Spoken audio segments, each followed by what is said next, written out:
This is Right to Life Radio with John Girardi on Power Talk 96.7 and AM 1400, a production of Right to Life of Central California. And now, here's your host, John Girardi.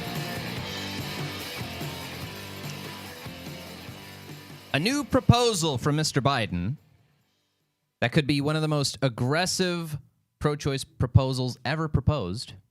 Boy, I sure said the word proposal quite a bit. The most pro-choice piece of legislation, perhaps, that has ever been proposed by a Democrat president. You are listening, or by any president for that matter. You are listening to Right to Life Radio, right here on Power Talk 96.7 AM 1400. I am John, or on our YouTube channel for Right to Life of Central California, rtlcc.org. Thank you so much for tuning in. John Girardi here with you. I am the Executive Director at Right to Life of Central California, joined by the CEO of California Family Council, my buddy, Mr. Jonathan Keller. Howdy, howdy. Good to be here, yes, as indeed. always, in a crazy political season. I mean, John, what a week. Since our show last week, President Trump had coronavirus, recovered from coronavirus, and then Joe Biden goes out and makes history proposing some of the most pro-choice legislation ever. That's right. So that's going to be the focus of today, at least the first few segments for today. Never a dull moment. Never a dull moment. So what did Joe Biden say? Now, Joe Biden had this town hall thing, what was it, Monday night? I believe so. And the question of abortion comes up. And I think this is what's happening, Jonathan. Let me know if you think. I think a path is developing for Joe Biden to not have to pack the Supreme Court, which I don't think he wants to do. He at least doesn't say he wants to do it. He doesn't say he wants to. And well, if he really wanted to, he would just say it. Yeah. But I think he's hesitant. I don't think it's his first instinct. Just last year, he said he didn't want to do it. And I think what he's developing here is a middle way to keep his extreme pro-choice left wing happy, but not come off as, basically a total norms wrecking president who's trying to destroy the Supreme Court. So let me chart this path for you, Jonathan, and see if you agree with me. All right. Why does the left want to pack the Supreme Court? We can talk about a lot of reasons, but what at its core is the reason that they are afraid of a 6-3 Republican appointee majority on the Supreme Court? What is the one Supreme Court decision they don't want to see messed with? Well, obviously, John, it's Brown v. Board of Education, because every one of the Republicans, they are just so anxious to resegregate schools. Right. It's obviously they're deeply concerned about Kelo versus New London. I mean, eminent domain. That's a big issue. That's such a big issue. Yeah. It's pivotal. Yeah, as we joke, folks, the real reason the Democrats care about the Supreme Court, why they are concerned about a 6-3 Republican appointee majority, why they particularly hate Judge Barrett, is because of Roe v. Wade. Yep. Okay, Roe v. Wade is the reason why they are freaking out right now. Roe v. Wade is the reason why pro-choicers are going nuts, why they are despising Judge Barrett, and digging up every potential tertiary affiliation with church groups or friends or whatever to try to smear her. Mostly what they've discovered is that Judge Barrett is a nice Catholic mommy. That seems to be the chief. That's the big guns that they're going to pull out against her at her confirmation hearings. Is it true that you were in this religious housing off campus when you were a law student at Notre Dame and you met your husband there? The father of 5 of your children, the other 2 of whom you adopted? You monster, Judge Barrett. Anyway, the reason why they care about the Supreme Court going to a 6-3 Republican appointee majority is because of Roe v. Wade. They are concerned about Roe v. Wade. They don't want Roe and Planned Parenthood versus Casey and Doe versus Bolton. They're important trifecta of abortion decisions. They don't want to see those overturned. That's why they're calling for packing the court. You can talk about other issues all you want, and there are other things that liberals care about. I'm not saying they only care about abortion, but that's at the core what they care about. That's why they would go to such an extreme as to try to pack the U.S. Supreme Court, which is basically a lot of people on the left are calling on Biden to do this, basically to add 4 more seats to the Supreme Court and to nominate all of the people who would fill those 4 seats so that instead of a 6-3 Democrat appointee minority, a 3-6 Democrat appointee minority, they would have a 7-6 Democrat appointee majority. All right. But Biden doesn't want to do that. Okay, Biden just last year, during the Democrat presidential primaries, said, I don't want to do that. Once we start doing it, there's nothing to stop the Republicans from doing the same thing, which is 100% accurate. So what is Biden going to do? He's on the record just last year saying he doesn't want to pack the court, but the Republicans are filling up the court with a bunch of their appointees. His base is freaking out. So what's he going to do? Here's what he's going to do.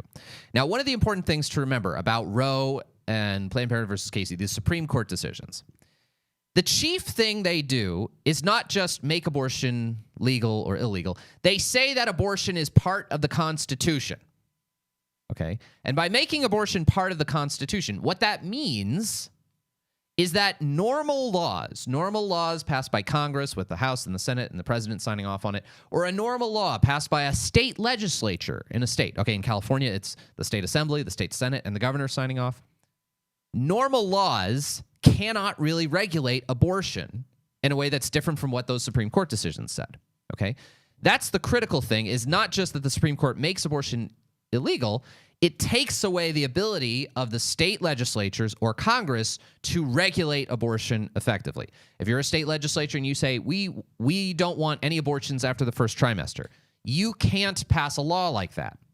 If you're a state that says we want to ban abortions after fetal heartbeat can be detected, you can't pass a law like that. Why? Because these Supreme Court decisions say that the Constitution mandates legalized abortion for all 9 months and for any reason.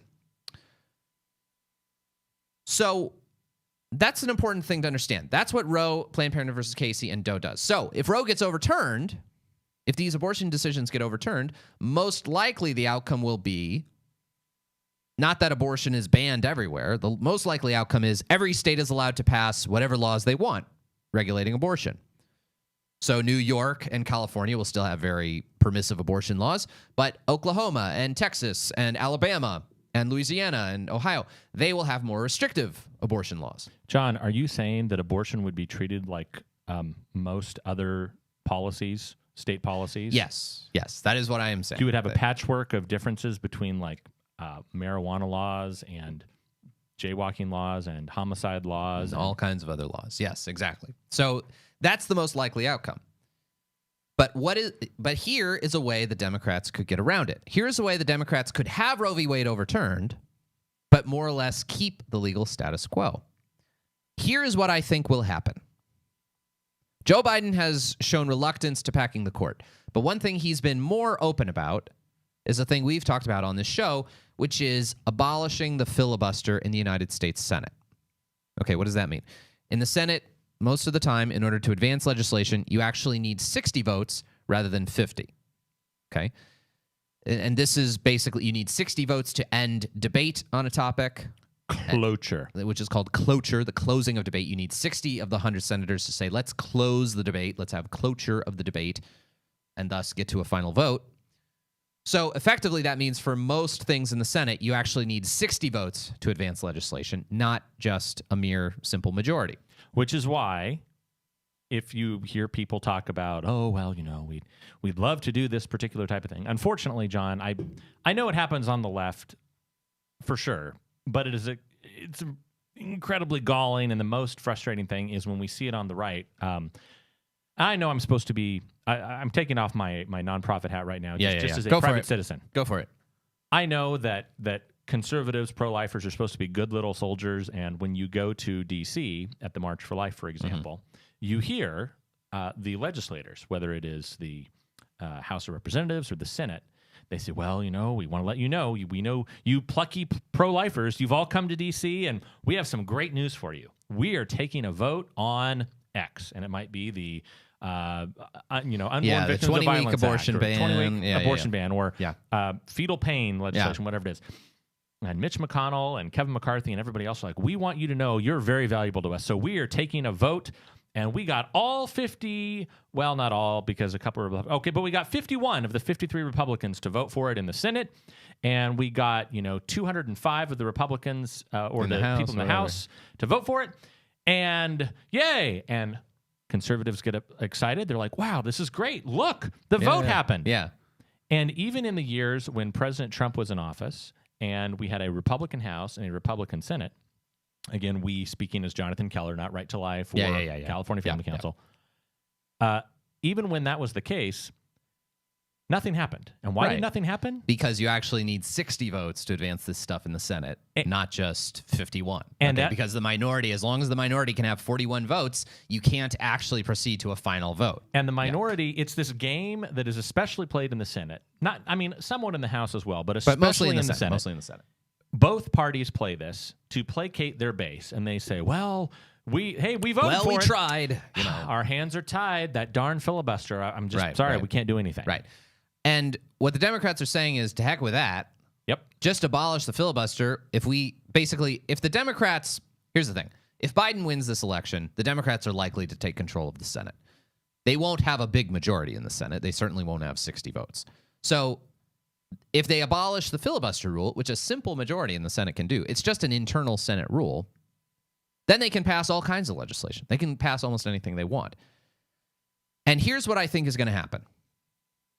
If Biden wins, the Democrats will take the Senate. If the Democrats take the Senate, Biden himself has expressed openness to abolishing the filibuster in the Senate. Okay? Even he has expressed openness to this. Now, it's a huge hypocritical move on his part. Back when he was in the Senate, he constantly inveighed against the idea. And it's not like the Democrats are all universal in wanting to get rid of the filibuster. Dianne Feinstein, for example, has come out very... I've never been prouder of her as my senator. She's been senator of California basically my whole life. She might, as a Californian. I think she's the only Democrat I've ever voted for knowingly, because I did not want Kevin De Leon to win in 2018. Yeah, that's a good point. But, yeah. So Dianne Feinstein says she doesn't want to abolish the filibuster. But regardless, I think here's what Biden's going to push for. He's going to push to abolish the filibuster. And what he will do, instead of packing the Supreme Court, he will pass a simple law. Yep. A national abortion law. Because here's the thing. Let's suppose that Roe v. Wade gets overturned, and then every state starts regulating abortion as they want. Ohio bans abortions after 6 weeks. Louisiana bans abortion after 6 weeks. There's nothing to stop the U.S. Congress from passing a law regulating abortion. Abortion is a thing that involves commerce between various states. People often cross state lines to have abortions. What abortion costs in one place affects how abortion is regulated in another place, blah, blah, blah. Congress can pass a simple law saying, this is how we regulate abortion in the United States of America. It preempts, because it's a federal law, it preempts all relevant state law. And here's what we will do. We are going to codify the provisions of Roe v. Wade, Doe v. Bolton, and or Planned Parenthood versus Casey. A perfect example of that, John, going way back to when you were but a wee lad, and I was slightly older, so I was a little more involved in the pro-life movement at this time. I was more wee. Stenberg v. Carhart. Right. The infamous landmark, as Wikipedia calls it, the landmark decision from the year 2000. So the state of Nebraska had passed a law saying partial birth abortion was illegal. And the Supreme Court at that time said, well... Actually, no. Thank you, Sandra Day O'Connor. Sandra Day O'Connor said no. Actually, partial birth abortion is upheld by Roe v. Wade, Planned Parenthood versus Casey. But then what happened? Well, the decision ended up being challenged, or I said there was a sequel to that case because the United States government, the federal government, decided, you know what? We think this is a bad enough deal. We are actually going to pass a federal law banning partial birth abortion. And that was upheld by... the Supreme Court in 2007 after President Bush had flipped 2 seats on the court. Mm-hmm. And in Gonzalez v. Carhart, that decision was narrowly upheld. So in 2000, the Supreme Court said you can't ban partial birth abortion. 2007, the court said you can ban partial birth abortion. Right. And the important thing that Jonathan's pointing out is that was a federal law that was eventually upheld. It preempted. The federal government passed a law saying that partial birth abortion is abolished for the whole country. And it preempted all the state laws saying contrary. So that's my fear, is that Biden's going to get elected. Do the reverse. Democrats are going to take the Senate, and what they will do is pass a national abortion law. Think like the New York abortion law. Think about how crazy that was. Imagine that law applied to the entire United States of America. And if that happens, it doesn't matter if Roe v. Wade is overturned. It doesn't matter if Planned Parenthood versus Casey is overturned. it will be an existing federal statute. We're going to dig into this more after the break. You're listening to Right to Life Radio on Power Talk 96.7 AM 1400 in the iHeartRadio app and here on the Right to Life of Central California YouTube page.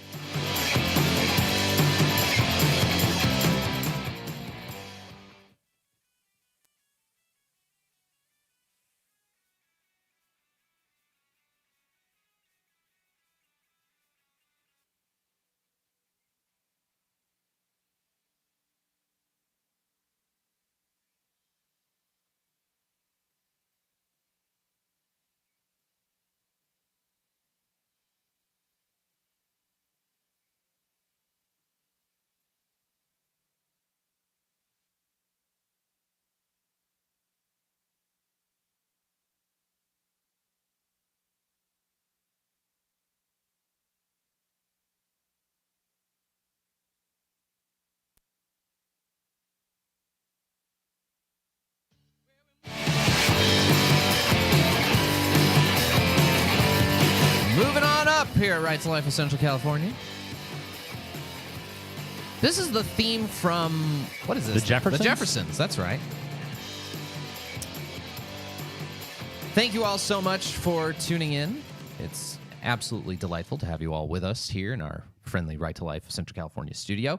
John Girardi and Jonathan Keller here with you for Right to Life. All right. So we've been talking about this new proposal from Joe Biden. And this is new. This is a kind of a surprise.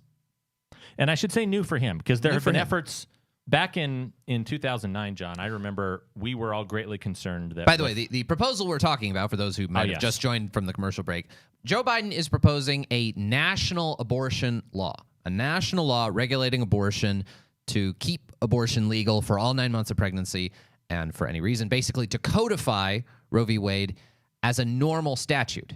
If he does that, then basically what Biden does is make the United States immune to any overturning of Roe v. Wade. Okay, if Roe v. Wade is overturned in Planned Parenthood versus Casey and all of its subsequent cases, if Roe v. Wade is overturned by the U.S. Supreme Court, it would allow every legislature in the country to regulate abortion as they see fit. But if Congress then steps in and passes a normal law, majority of the House, majority in the Senate, president signing off, to say the law regulating abortion for the United States is going to be the same as that horrible law that was passed in New York in 2018. Yep. And Virginia. Then it doesn't matter that Roe v. Wade is overturned, because then the whole country would just have on the books a normal federal law saying abortion shall be regulated like so. Yep. And that would be disastrous on a number of levels, but it allows I think the important thing for Biden is that it allows him an out. It allows him a way to keep the final holding of Roe v. Wade on the books as good American law without having to pack the United States Supreme Court. And for him, I think that's the key for him. And the question, John, is I think we are way down the road from this. I think you would need not 6 votes on the Supreme Court. You would need like 7 or 8 strong people. The thing that I've heard a lot of pro-lifers say is, well, I mean, obviously the solution is very simple. Then you just sue the federal government and say, well, this new thing, the Freedom of Choice Act or whatever they decide to call it, it just violates the due process clause of the 14th Amendment. Easy peasy. It's not easy peasy. No, that is not easy peasy. Because our commitment to positivist originalism has yielded us a Supreme Court full of people who are we're just going to follow what the law says, and the Constitution doesn't say anything about abortion, so states can regulate abortion how you want. And if you're going to be, I will say, John, in the defense of that stodgy position. That's true. That's fair.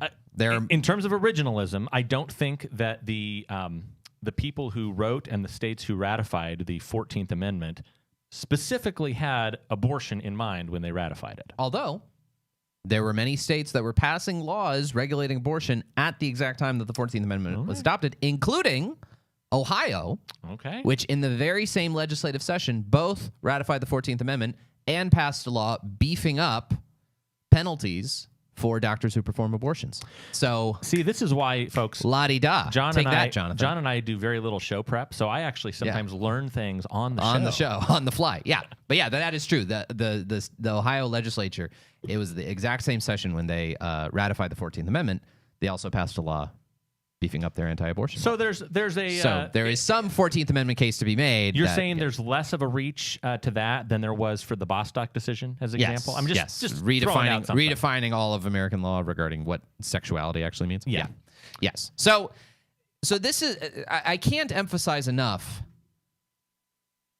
This proposal by Biden slipped in during an answer to a Monday town hall meeting, just another campaign stop. This is the most significant abortion issue, perhaps. This is perhaps one of the most significant abortion issues to come up in the whole presidential race.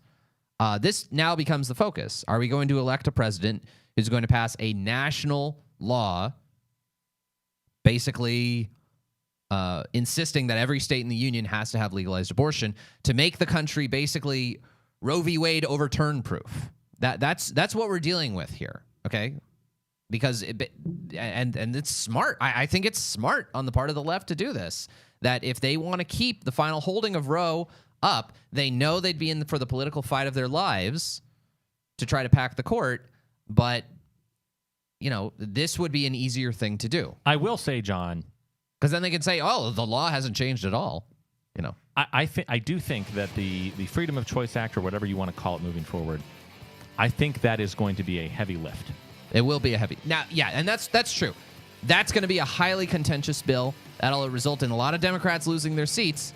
But if they pass it, they pass it. Yep. And as we've seen with Obamacare, once you pass a big piece of legislation, it's pretty hard to actually roll it back. All right, when we come back, we're going to talk about feminism. Yeah, nothing like two guys talking about feminism. But I want to compare and contrast the media fixation with Katie Hill, the former congresswoman, and Amy Coney Barrett. That's next. Right to Life Radio, Power Talk 96.7 AM 1400, Right to Life of Central California.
This is a little group.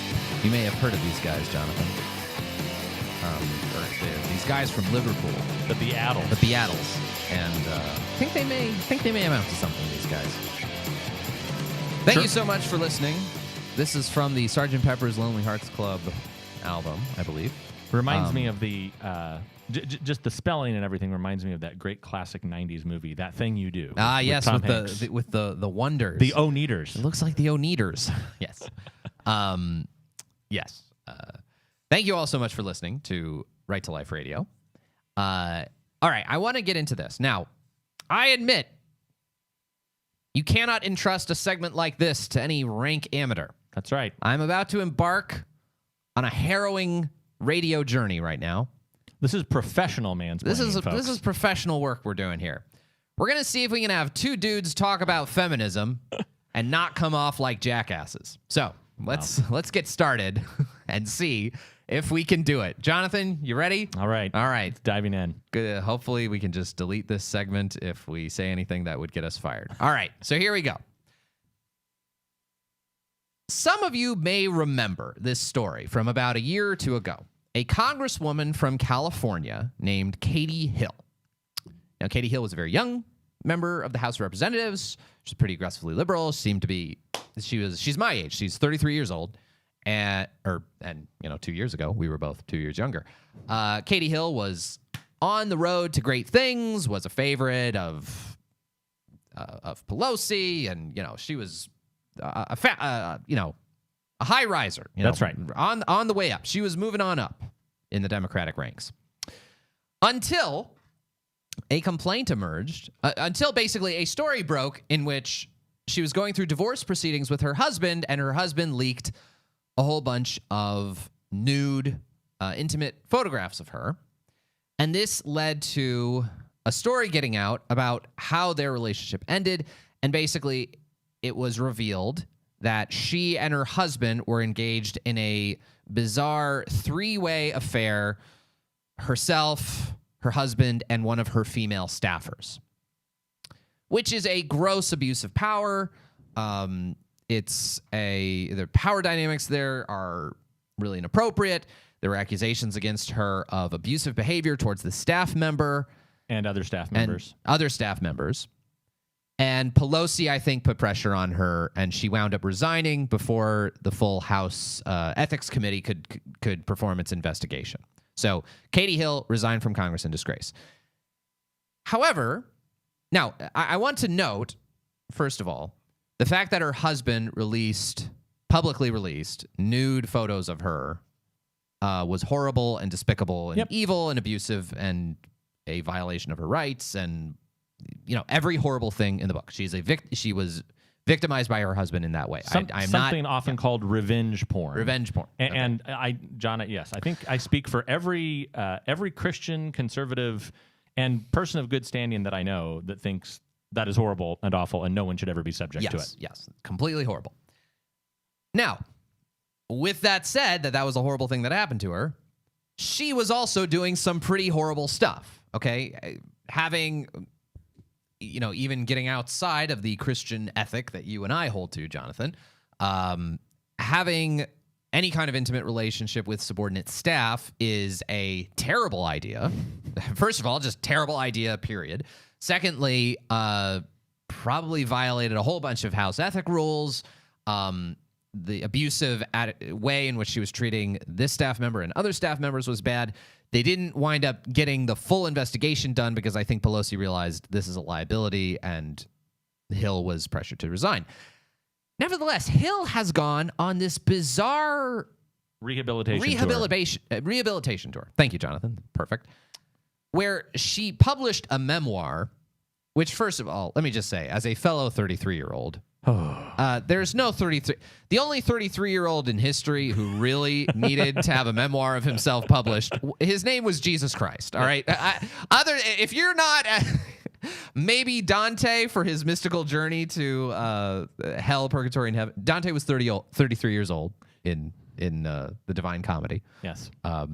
But I will say, he John, did not actually go to, as far as we know, did not actually go on a mystical journey to hell, purgatory, and heaven. I remember when I turned 33 and I realized you were as old as Jesus. Yeah, I said, "Wow, what have I done for my life? With my life?" By the time, probably not fair to compare yourself to compare yourself to Jesus. Yeah, but anyway, it keeps you humble. Still, say nothing else. The very few 33-year-olds deserve to write a memoir, and even more so. Even less so, do they deserve to have that memoir optioned for a movie deal, which is exactly what's happened. So just today, they've released that Blumhouse, which usually they produce like horror movies, don't they? That's what I thought. Yeah. Maybe it will be. You never know. Maybe. Well, I mean, perhaps. They are producing a movie of Katie Hill's life, and they have tagged Elizabeth Moss, who I haven't really seen much of her work, but she's won a bunch of Emmys and stuff, so she's a pretty good actress. The key thing, going back to our first segment, she is the lead actress in The Handmaid's Tale. So she's just taking every piece of liberal propaganda. So this will tie... Elizabeth Moss will be the tie-in between Katie Hill and Amy Coney Barrett, which I'm going to get to. All right. So Katie Hill is being heralded as if she's some kind of feminist hero now all of a sudden.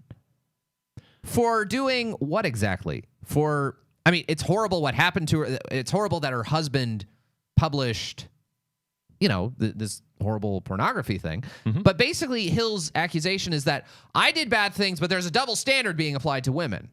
Right. And it's like, well, is there? I thought the whole point of the Me Too movement is to hold powerful men accountable for when they abuse people. What double standard is being...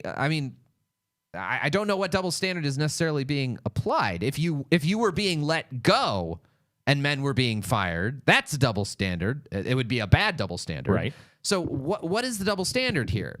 And she said, well, I'm the victim here. I was... Well, yeah, we acknowledge that part. You are a victim in this regard, and you are an abuser in this other regard. You are acting inappropriately in this other. Now, maybe not a Harvey Weinstein level of abuse, but it's abusive. It's wrong. Anthony Weiner also had his private text messages and emails leaked. He was a victim.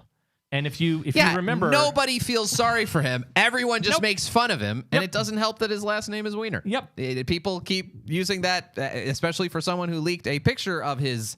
And then his name is also anyway.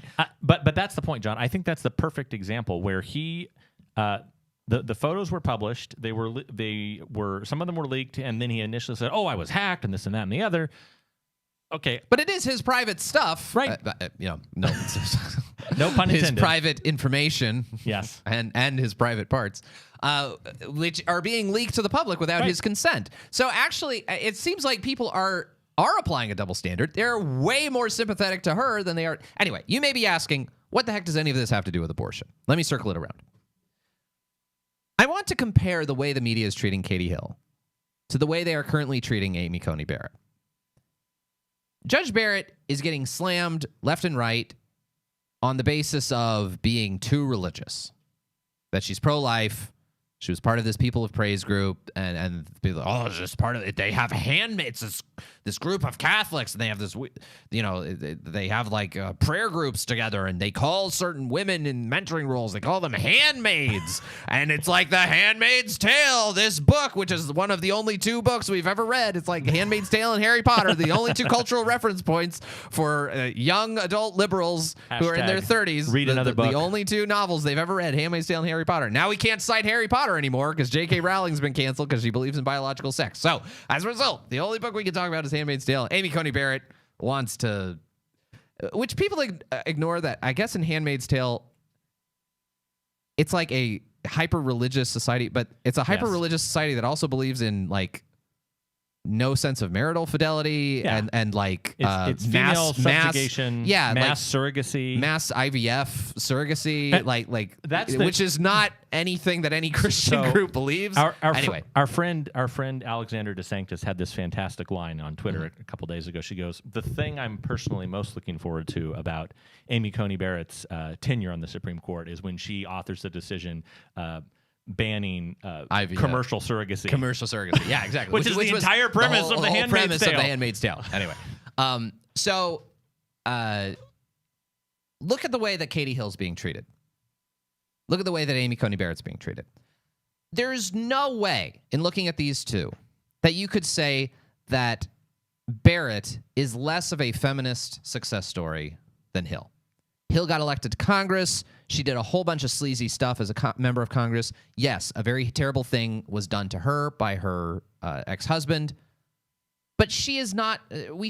She got elected to Congress once, I think. Once or twice? Once. She didn't even make it through her first term. She's a one-term... not even one-term in January. She resigned at the end of October. Right. She made it 9 months. So she was in Congress for less than a year.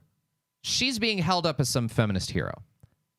Let's compare that to Judge Barrett, shall we? Judge Barrett, first in her class at Notre Dame Law School. Judge Barrett clerked on the Supreme Court for Antonin Scalia. Judge Barrett, a professor at Notre Dame Law School, won the award for best instructor at Notre Dame Law School for several of the years where she was teaching there. Nominated to the Seventh Circuit Court of Appeals by President Trump in 2017. Continued being a law professor while also being a judge on the Seventh Circuit, nominated to the United States Supreme Court at the age of 48. Oh, and on top of all of that, loving wife, mother of 5 biological children, adopted 2 children from Haiti, raising a child with Down syndrome. Look, if the idea of feminism is that let's give women opportunities, let's not close off women solely to a domesticated position, let's give women equality of opportunity, equality, allow them equal pay for equal work, all of the expand opportunities for women professionally and in public life, etc. By any metric, Amy Barrett is an icon of everything feminism was supposed to be. But here's the thing. I think she's more an icon of 20th century feminism. Because at its root, a lot of 21st century feminism, it doesn't really focus on whether or not someone was able to achieve great things, whether someone was able to stand toe-to-toe with men and show that I can do absolutely everything that you can do and maybe even better. It's not about that. It's not about opening up opportunities for women. It's not about, having family and work-life balance. No. The way that modern-day feminists are looking at Katie Hill as compared to Amy Coney Barrett indicates to me that a lot of modern-day feminism is concerned with one thing and one thing only. And it's what you think about a Supreme Court decision from 1973. That's it. That's it. They know that Amy Coney Barrett thinks the wrong way about it, wrong way. And they know that Katie Hill thinks the right way. So Katie Hill is a hero, this 33-year-old schlemiel who did all kinds of sleazy crap with herself, her husband, and a staff member. Her husband retaliates against her. Horrible way. It's terrible that happened. It's not justifiable. It's not excusable. She was wronged in that regard, but she did a lot of wrong stuff herself. And we act as if this one-term member of Congress is some great feminist hero who deserves a movie to be made out of her and have Elizabeth Moss portray her. Guess how many movies are going to be made about Amy Barrett's life? A big fat squadouche. 0. Yep. So it's... I just find it so gross. And look, if the term feminism is going to have any kind of value, then we need to uphold people like Judge Barrett, not people like Katie Hill. And John, the other person that I think you got to bring into this is, you may have remembered from earlier this year, and it's crazy to think that this was actually this year. It feels like a million years ago. That was a million years ago. January 6th, 2020. Michelle Williams was accepting an award in the middle Academy of her Award. speech, or a Golden Globe. A Golden Globe. And I won't read the whole speech, but I just want to read this one section. She says, "I'm grateful for the acknowledgement of the choices I've made, and I'm also grateful to have lived in a moment in our society where choice exists, because as women and girls, things can happen to our bodies that are not our choice. I've tried my very best to live a life of my own making, and not just a series of events that happened to me, but one that I can stand back and look at and recognize my handwriting all over, sometimes messy and scrawling, sometimes careful and precise, but one that I carved with my own hand." Now, this is the chilling part.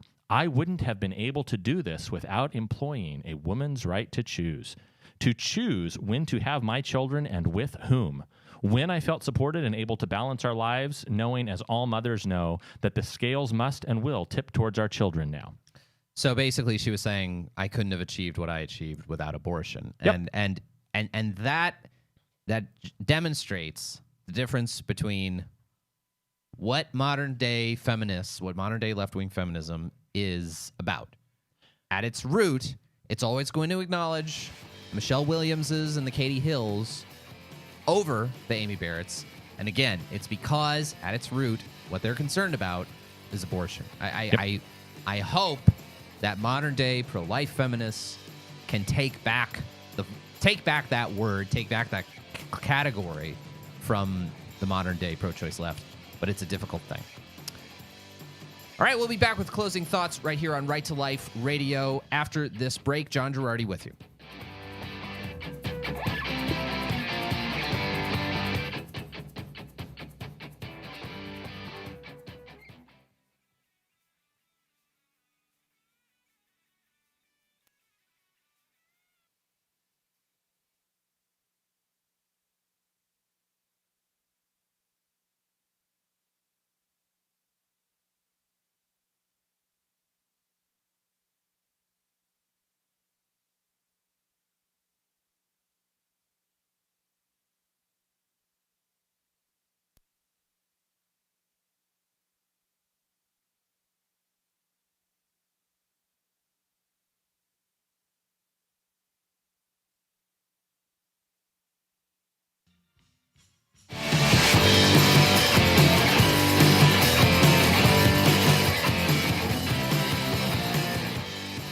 Right to Life Radio. Thank you all so much for joining us. John Girardi and Jonathan Keller here, picking up all these good vibrations.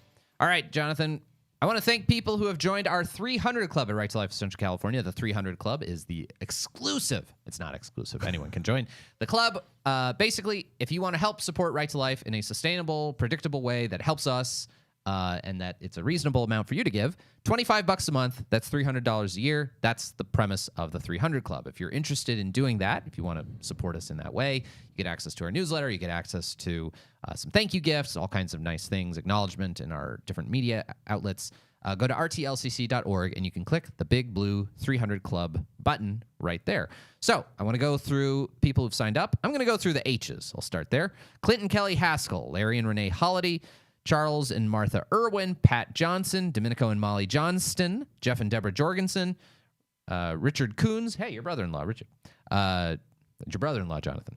That's right. Joe LaCrue, Philip and Lori Larson, Maria Leal, Taylor and Christina Ledak, Chris and Christina Linneman, Tim and Christy Lockwood, Patty Lametti, Bill Lucido, Nick and Bill, we love you, David and Mary Maloney, Brian and Bernadette Martin, Tim and Jewel Martin, Enrique Mayo, Robert MacArthur, John and Mary Mello, Charles and Eloise Mendoza.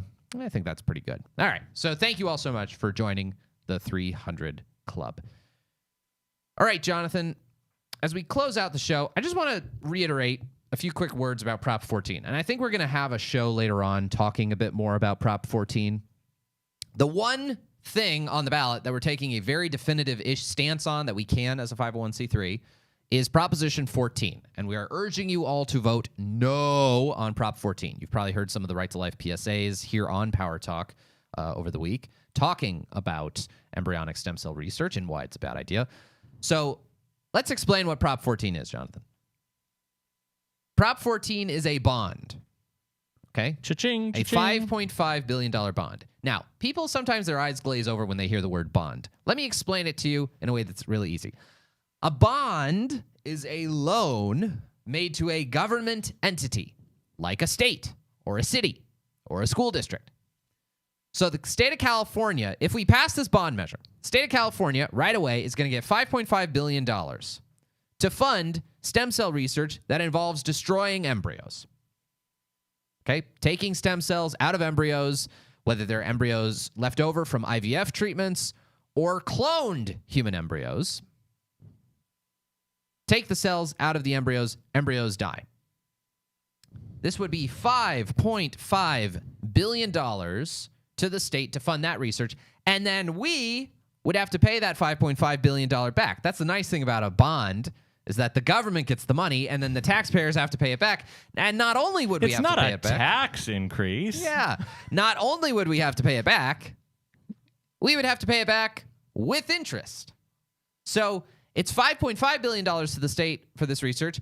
We're not paying back $5.5 billion. We're going to have to pay like $7.8 billion. You know, $1 billion here, $1 billion there. Eventually, you're talking about some serious money. So this is bad on a number of levels. One, the destruction of human embryos. What more needs to be said? Enough said. The legislation continues. The Proposition 14 would continue to prioritize for the California Institute for Regenerative Medicine, which is the entity that we're funding here, continue to prioritize embryonic stem cell research in spite of the fact, too, that embryonic stem cell research is a dead-end avenue of research. Adult stem cell research is more effective. There are more cures, more breakthroughs, more clinical trials for adult stem cells that you can take from a human person that's more differentiated, that doesn't result in anyone dying. Those are actually more useful than embryonic stem cell research. It doesn't prioritize even using induced pluripotent stem cells, which are adult stem cells that can act just like an embryonic stem cell. Nothing about prioritizing that. So it takes human life. It takes human life to support an avenue of research that is a dead end, and it's $5.5 billion, actually $7.8 billion, when we're in the midst of a coronavirus-induced recession, as we close out the show here, in the midst of a coronavirus-induced recession, when we don't have the money to fund it.